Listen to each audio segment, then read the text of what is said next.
Hello, everybody. My name is Alex. You've been watching season 3 so far, and we're on episode 3 so far on the ZX show. I am just so excited today. It's been a long morning, but today we have a special guest today. Before I introduce him, I just want to say he is a man that has put in work, networking up there in the world, doing his thing, man. This guy is a future entrepreneur, is an entrepreneur right now, and he's a future millionaire. I feel like that way every student that walks in here. But this guy is really putting in the work every single day and working 24/7. I mean, this guy gets no sleep. I bet. I mean, this guy sleeps up like standing up. I bet. Like just that's all he does. He's a wonderful man and a wonderful person. I'm so glad you get to meet him.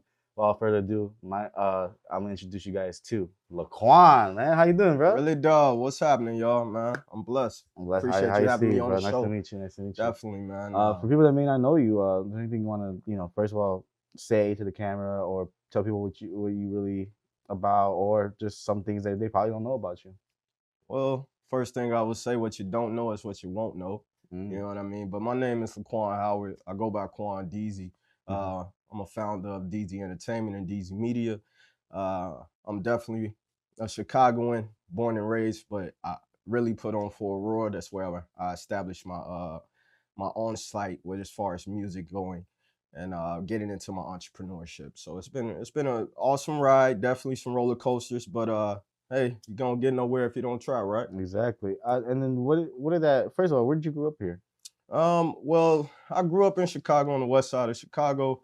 Sorry. West side all day. You know what I mean? Came out here in Aurora roughly around, I say when I was about 10 or 11 or so. Been back and forth from the city into the burbs, and then I really started building, established my brand and stuff like that as far as my walk of life in music. So started off trumpet, French horn, playing band. Came out to Aurora, actually had a couple things that led me up in that field. So took it to another level, got into poetry writing. Then I got in touch with my boy Cloyce. Shout out to my man, Legit Breed. That's what we do as far as our group. We established that in Aurora. Also to my audio engineer, Mike Wallace. Always a shout out to that man. Us three started, strictly from the basement. Grew it, started building ourselves up, getting more implemented. And as we did so, life takes tolls, family, things and roles. Right. But now we regrouping and rebranding ourselves and bringing ourselves back out to the public. It's been awesome on this journey, though. Just being included within, media itself, expanding my horizons as far as how far I can take myself creatively. And bring that back. The love for music. I mean, you played instruments, trumpets, all that. I only play the clarinet, so that's I feel like I'm the Squidward of everybody. Every part of the band is part of the heartbeat, man. Exactly. So where did that love for music grew? Was it in your family? Was it like at a young age? Definitely. It was definitely at a young age. Family too. Shout out to my cousin Johnny Billups, J Billion. He started back in the days in the late 80s and I would say the early 80s actually. Had a own band, had a group of fellas that we all grew up around. He played bass guitar, I believe, and the piano. He kind of dabbled me into, getting in the field of music. And then when I started to establish myself, shout out to Oreo, I ain't forget you. He started me off in 4th grade at the Bud Billiken Parade when I started getting in trumpet. Grade. Yeah. So you got a good memory. Yeah. You know all the things, bro. I ain't gonna lie to you. Really don't. You know what I mean? Hey, you can't forget the milestones in life, right? So those things implemented me to pretty much, I guess, groom me into music. Right. And then I kind of just took the force with God with it, and let him lead me where I wanted to be as far as musically. At times I had my times where I wanted to pull away from it, but it's like that thing that just sit on you, you know what I mean? I couldn't let it go. So it really added a lot of grit to my music when it comes to my experience. Do you remember the first record you recorded? My very, very first record ever recorded. It was a feature song with my boy Cloyce and my boy Mike. I believe the name of the song was MVR. I had to be roughly maybe 17, 16 around the time when we dropped it. But yeah, definitely amateur days. I got unreleased music like man, I got a catalog crazy though. But Hey, check me out. I'm Quan Deezy on all platforms. I definitely got some things out right now, a couple singles that I'm moving. Take It Easy, which is one of my latest singles. But if you run through my catalog, you'll see I work with many different artists, from independent artists, from celebrity artists. My family is kind of groomed in music. I have family on both sides. On both sides of the spectrum when it comes to mom and pops, right? They all do music in their own fashion. So with that being said, I was able to brush shoulders with a lot of different people, definitely make my presence felt in a lot of different rooms, and just staying consistent to the grind. And I see that. I feel like every time you walk in a room, you try and make your name known. Like you got a sign, an invincible sign, like yo, I'm right here. Like yo, you gotta check me out. But moving like past music, how are you as an individual? Like, growing up with music, growing up in a household, like how was that like in your childhood? Man, me as an individual, just first off, as far as childhood was, man, it's been an up and roller coaster ride. I mean, coming from Chicago as a kid, I mean, I was born in '89, so the '90s and stuff like that was the golden area, I guess, for Chicago in my perspective. Just being able to move around and go outside and play, and really get some well rounding around you. You know what I mean? Different walks of life, meeting different individuals, and also still being able to stand tall on your own 2 feet. So that's definitely was a crazy upbringing. And then coming out to Aurora, it was such a 180 for me. It was so different, a little quieter, a little bit, but still a little, motion going on. So the adaptation of life was the biggest part of me in my childhood. I had to learn how to pretty much adapt and be acceptable in many different rooms. And it wasn't necessarily a being favored. It was just being yourself and comfortable in your own skin, for sure. And then from there, like now the next question is like, you do all this stuff. Like, you worked. I heard you work. You do your stuff. You do your entrepreneurship outside. Man, like, what drives you? Is there a certain person? Is it a certain like individual? Or is it a Um, certain thing? Honestly, the drive for me comes from being the best version of myself. Okay.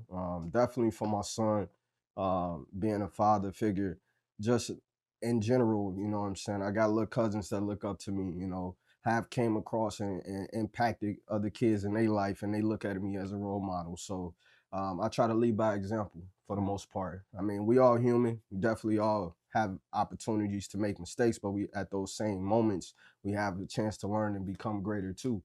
Exactly. So it took me some time to get to where I'm at mentally with that.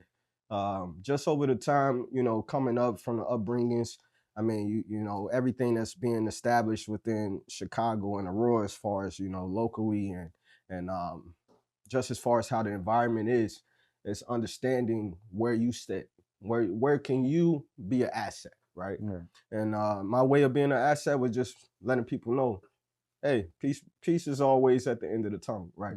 So we just got to keep pushing, moving forward. Try not to, have those things knock you down, keep you down. Always stay on the rise. Right. Did your ideology come from where you were growing up, or was it other people's experiences that you saw? No, it definitely came from within myself. I've been around a lot, seen a lot. Came across a lot of different avenues where, honestly, I didn't know how it was going to turn around. But keeping a faithful structure, thinking, my old man, and putting me into, the walk of life of God and stuff like that, and definitely walking in that field. So gospel music really was a touch on me as far as within that. But the main thing came from as far as walks of life and experiences. Right. I'm always somebody that accepts somebody for who they are. I never try to change nobody or try to say, hey, what you're doing offends me. You never know who or what characteristics, why they have it, what defense mechanisms, what makes a person who they are, right? So I don't judge that. What I do is I accept for who you are, and then I adjust towards the the environment. I mean, definitely respect is the biggest, highest point of everything to me. So I like to make sure that's a mutual ground for us. Respect. And I like that because then not only you're becoming the voice for the voiceless, but also just I know you would defend somebody if you were to see that. No, well, definitely yes. I wouldn't say I'm crazy. When it comes to justice and things in that fashion, I feel like only person that can judge you is definitely God. Yeah. So at the end of the day, I just say we all accountable for our actions, right? And Acceptance is the hardest part. Exactly. Yeah. And where did you find God in all this? Honestly, I found God just through trials and tribulations. It's been many times where I thought I had all the answers. I thought I could figure it all out on my own. In those times and moments, I definitely reflected from my own actions. So, with that being said, it took me some time to understand that, hey, no matter what I do, if it's not favored, then it's not nothing. So Exactly. I try to make sure that with everything I do, I put God first in it. And I think that's very important. Like to me, like one of the things that I always say was, if you put God first, everything will come Natural. naturally, right? Yeah. And then when you put God first, whatever was gonna hurt you comes last. True. Because if you put God first, you knowing that you did that, you know that He's gonna take control of everything. Of course. Right. And for you, doing all this and all that, how do you, wind back? How do you decompress? How do you, because it could be like you said, you're human, right? And then like me, like there was a point where I was like doing like 5 different things in different times, So I understood the whole entrepreneurship when I started, but it really like took a toll on me, because if you didn't know how to manage or organize yourself, correct, it would dawn of, was that like that all for you, like in the beginning, or like how did, well, answer my first question, how do you decompress? Well, the first way I decompress, right? Prayer is a big thing, but mainly it's just meditation and having a mental ground. Being able to, like I say, acceptance is the hardest part. A lot of us has some adversities when it comes to that. But having that acceptance, giving me the full view of where I'm at, where I'm trying to go, what led me to where I'm at today, and what it's going to take me to get to the next level, right? So accepting that, hey, man, I shouldn't have went out last night. Accepting that, hey, man, you know what? I probably should have been working on this instead of playing around and doing this, and a lot of people feel in those moments like, yeah, I did something that I loved or wanted to do, but did it really benefit you? And those things right there has really got me to where I'm at now. I had to learn the difference from being beneficial and being I would say pretty much from being beneficial to being just a regular fly on the wall. You're just in the room, but you're not activating the room. You're not doing nothing to add to the room, to be more of an asset to it. So being an asset to my life is basically what took me to the next level. Making sure I'm accountable for my actions, making sure what I do and what I say, I actually show up on it. Being, like I say, it's the biggest thing is accountability and taking those tolls with it. So it took time. It definitely did. It ain't something to just wake up and Yeah, you snap wake up and into it. do You it. know what I mean? Exactly. But over time and being zealous about your passion in life, it really gets you to that mode. It gets you to the point where you want to activate yourself. And where did it hit you? Like, where did it hit you? This Where probably just hit like, me roughly around when I would say about, I have to say roughly about 22, 23, around that time. and take us back to that time, like in your 20s. How old are you right now? Right now I'm 36. Wow, you don't even look like a I day know, over 20. man.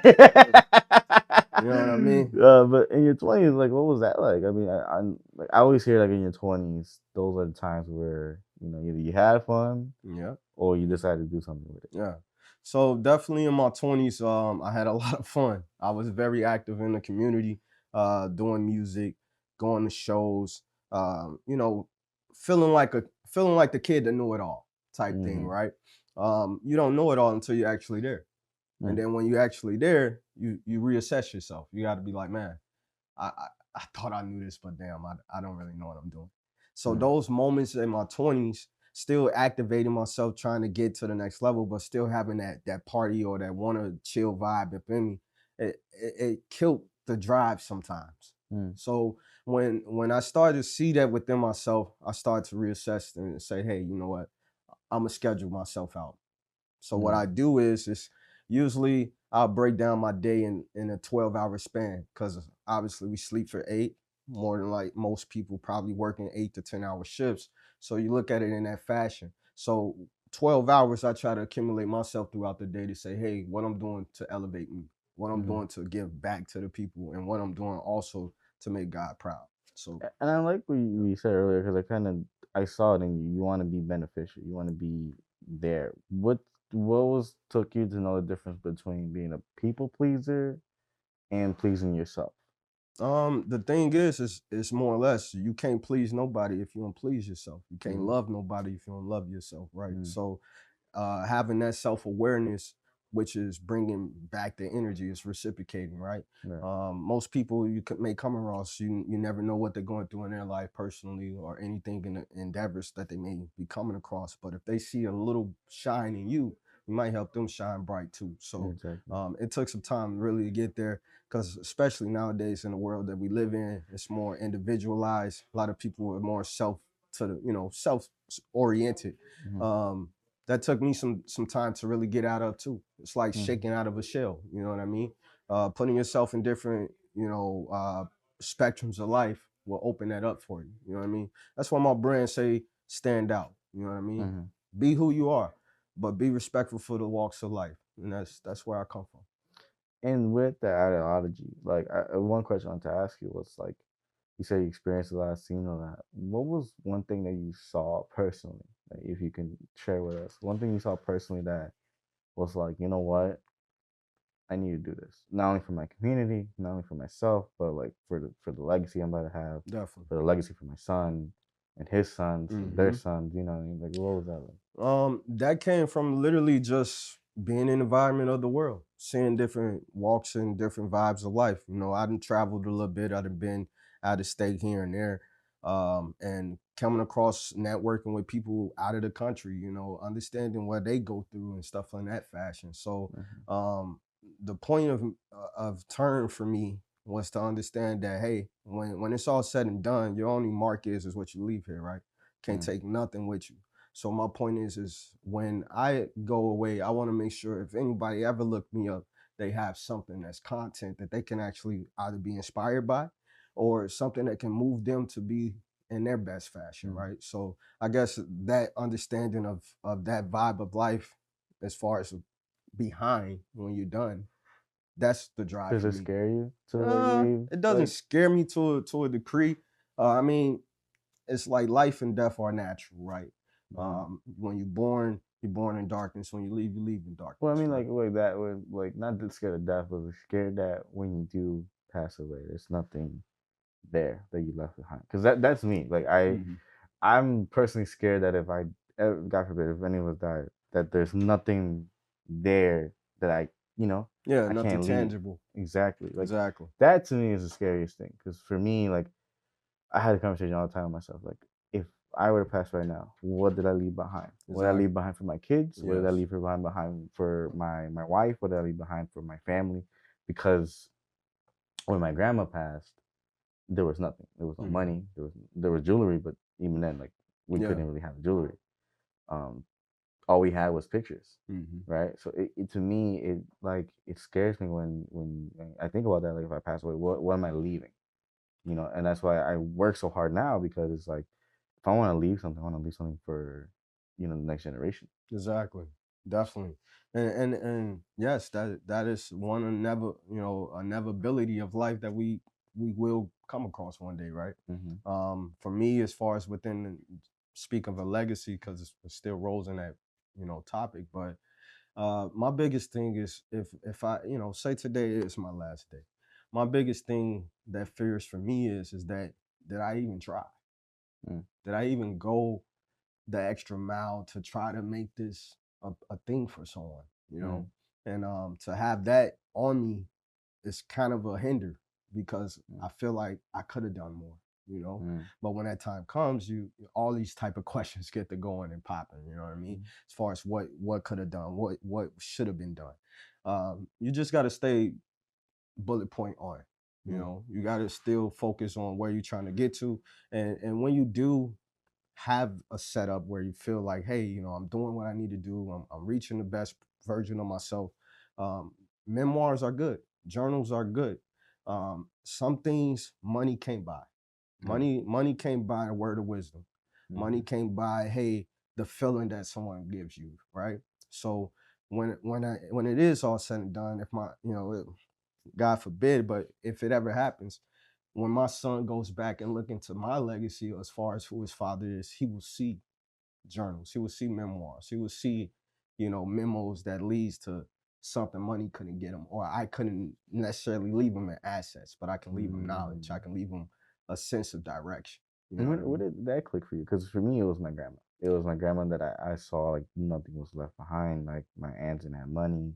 My aunts were kind of struggling because there was nothing for them. Like what was Well, that for for me you? is that seeing, okay, so it's a couple different avenues for me. One, my dad, he's a military veteran, 12 years served. I seen my dad do a lot with his life, but hit a stale point. He has multiple sclerosis. I think he got it roughly around my age. But when that happened for him, to see a man that was so acclimated and doing some, well known for doing a lot, getting things done, to see him where he can barely write his name, barely walk, those things was like, wow. Even at your best pinnacle in life, you still can shut down. So when that vision came to me at an early age, and made me understand that, hey, no matter what is going on in life, as long as if I keep trying, I can get to where I need to go, right? And to see my old man literally from not walking to being able to use his left hand, he's right-handed. He's writing his name with his left hand. Wow. To see him pick himself up without no help, knowing that he can't even move his right side of his leg. Seeing that drive out of him kicked it up for me, because it made me understand that, hey, I still can use my ligaments. I still can use my arm and my legs. I still can move and do a push-up and stuff like that. Exactly. He couldn't, but I'm still seeing this man go out and do garden work. Still seeing this man working on cars. Still seeing this man, driving his wife wherever she needs to go. And he's the only person that drives for my family. So it's crazy. You know what I mean? But to see that type of ambition, it made me understand that nothing is impossible. So, and your relationship with your pops, like, bring us that, like, 12-year vet. Yeah, man. I bet in the house vet, is like man. Crazy. Drill sergeant to the T. You know what I mean? But you never got in trouble. I done had my fair share for sure. But when it comes to, me and my pops, we definitely got I would say, a stern relationship. Like, I love my dad to the T. There's nothing that would shake a form from me. But as any man raising their son, they definitely want to live a little bit of them inside their, sign their offspring. So I felt that. I got drove to to go to the military so many times, but it just ain't me. Reason is because of, politics. Politics is politics. I wouldn't say I'm definitely deviated from them, but I don't feel where it's Xeroxed in. I'm more of a less of what I can touch is tangible to me. What can I affect in front of me? And there is possible ways definitely where those things could have been, circumstantial as far as being in military, right? But I had a passion. My passion was being able to talk, being able to walk in my own shoes and feel comfortable as far as, hey, I got something to bring to the table. And that's where music really drove me at. It made me understand that I can leave something where somebody can actually reflect from and learn from, or possibly involve them to be better, or make them want to, take it to another level. Who knows? And those aspirations of everything, I really would say, like, I appreciate my dad. Like, my dad gave me a lot of the tough love, but he also gave me the insight of what it took to be a man. So with those different avenues, especially coming from environments with friends that didn't have that necessarily outlet and things of that nature, it gave me the understanding that, hey, everybody has a little father figure in them, especially when it comes to being a man. You know what I mean? Exactly. No matter your upbringing and things of that nature, it's about what you experience and what you go through. And I think the biggest thing for most men is that, we wear a lot of things as far as within us, and we don't show it. But that growth inside of us and that story inside of us might inflect the youngest man under us and make them say, hey, I need to switch it up. I need to turn on the light switch and get things going. All right, man. And so just everything that we talked about, from your father, from music, everything. One thing I wanted to tap in a little bit more was your son. So you and your son, I remember we talked a little bit like behind the scenes. You know, talk about how you want he's seen it. He's seen what you've been doing. Talk to me about that. That was interesting to me. I never and well, I see my dad and his work and all that, and I actually got to work with him, carry the stones and all Yeah, that. yeah. So construction was there, but like I can't imagine. Well, I gotta see when I have a kid, but I can't imagine seeing like my kid see me in stressful situations, in very cool situations. Like Mhm. I seen you perform in Aurora, so I'm No, pretty sure definitely. he's seen you perform as well. So how does that like to have your son see your success, see you building the blocks for him? Oh man, it's a exhilarating feeling. It's good to it's good to leave a mark, right? Everything you do, especially to your offspring, they look at it as a reciprocation of themselves in ways, Mhm. and ain't no telling the aspiration where your child may want to go in life, right? My son is 7 years old at this time, so him seeing me, it gives light to understanding what dad is doing, right? Mhm. What dad is trying to accomplish, what goals he's trying to reach, and also sees the work ethic, Right. which is the biggest part of it all. Mhm. Nothing comes overnight without hard work behind it. You know what I mean? Mhm. So the structure behind it is the biggest thing, and I try to make it fun for him. I get him involved if he likes to, just to let him get his characteristics out, so he can build personality as well, and it also gives him a map towards his own success, Right. what it takes, the Especially dedication. with the people you like. I think your son has a driver's seat, like Ah, yeah, passenger he's seat, like definitely what I mean. rolling. Like good first 10 steps, like the 10 steps Yeah, you took, you gave them back to him. So definitely, man. I think Everything. that's really cool too. Like I think that's the biggest thing. Like with my son, I'm like, oh yeah, he got connections. Yeah, Because yeah. it's like you Already. know what I mean. Like Yeah. already off rip, we good. Definitely, man, and it's the same. My son carries traits of me, definitely of his mom as well. So to see the blending nature of that is real, awesome to see, especially with him at an early age now and seeing how he's developing and how his social skills is, and how he's trying to understand leadership skills. Just being a kid, but also a human being as well, right?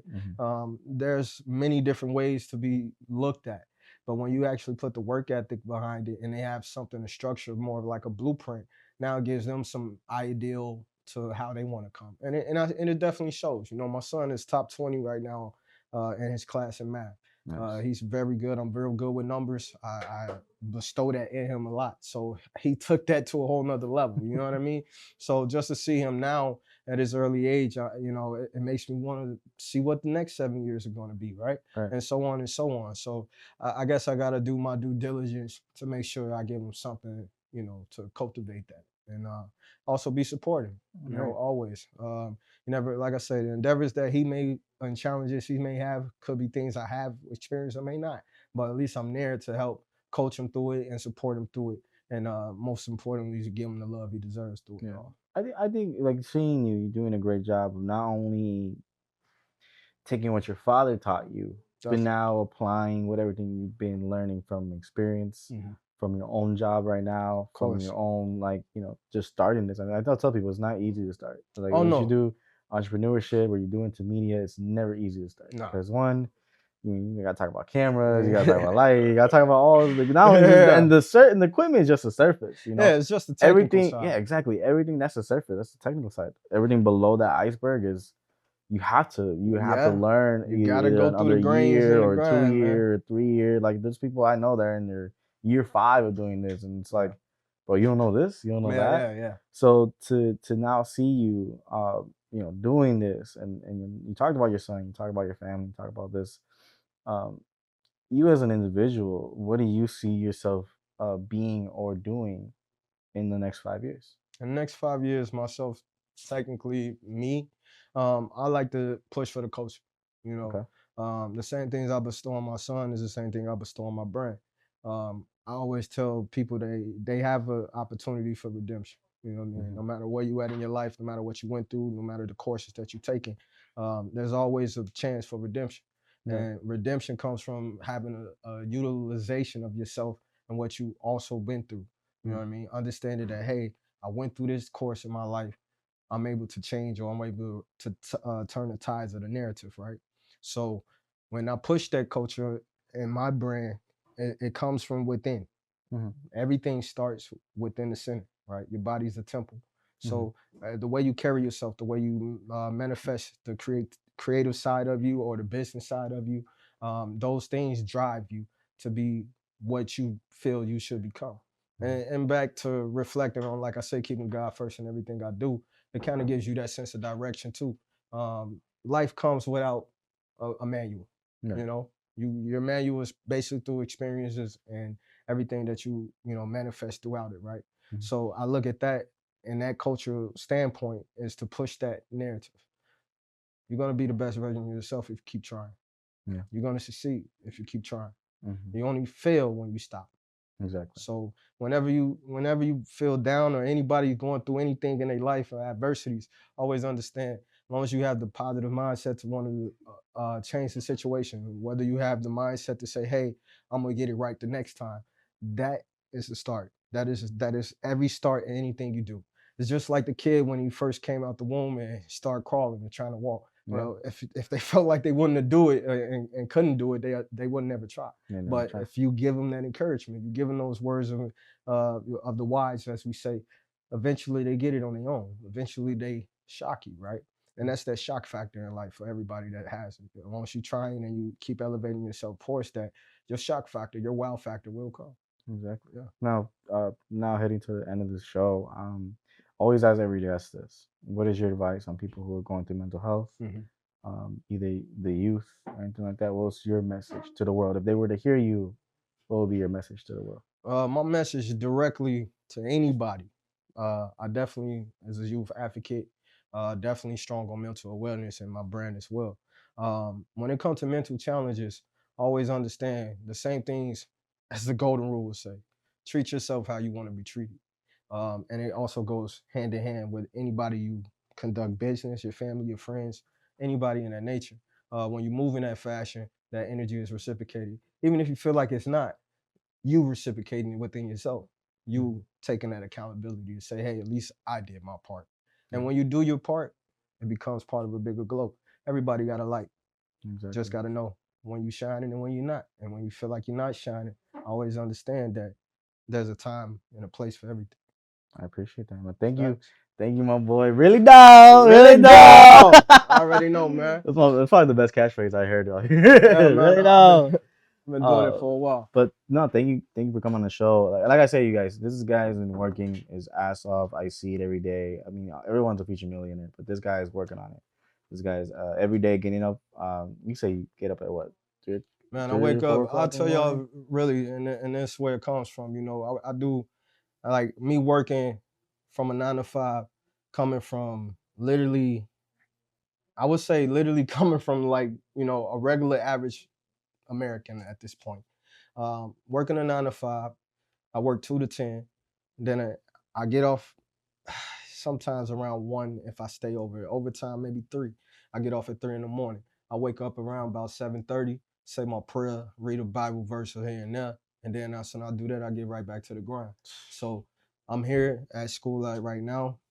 Appreciate y'all even inviting me out here because I got to give up to Matt because I was producing myself into getting in these, you know, this type of field, but I was doing it all without a sense of direction. It was just pedal to the metal, grind, grind, grind, grind, grind. You know, nothing gets seen if you don't do it, right? Yeah. But having the direction behind it and the blueprint behind it is what changed the gears. You know what I mean? Instead of me mashing on the gas, hey, now I know when I need to pump the brakes. Yeah. Hey, I know when I need to shift this gear up and get it up a notch. Know when to turn it on and turn it off. So that's really the main goal of it all. But my direct saying to anybody that's going through anything in life that may feels like holding you back, always understand that wherever you at, it's not where you're going. So always keep the mentality of that, hey, this is where I'm here now, and this is what they gonna know when. You know what I mean? So always, you know, keep pushing yourself. Don't ever stop yourself from getting to the next version of yourself. You know what I mean? And I would love for you to have a podcast, bro. Man, that's really dope. Really dope podcast. The really dope podcast. You gotta have that, bro. Sir. Really dope podcast. The ZX show. That's gonna go crazy. It's gonna go wild, man. Well, thank you guys for watching. This is season 3, episode 3. I got my boy really down. You know what I mean? This guy has been awesome. I hope you learn a lot from him. I mean, there's a lot of gems in here that you guys should pick up. And as men, this is really good gems that you guys should pick up as well, especially if you're the type that's working all the time and has a son and has a 9 to 5, like real entrepreneur right here in the flesh. Yes. Thank you guys for watching. This has been your boy Alex. This has been your boy Deez. Thank you guys for watching. I'll see you guys in the next episode. Take care. Peace. Stay tuned.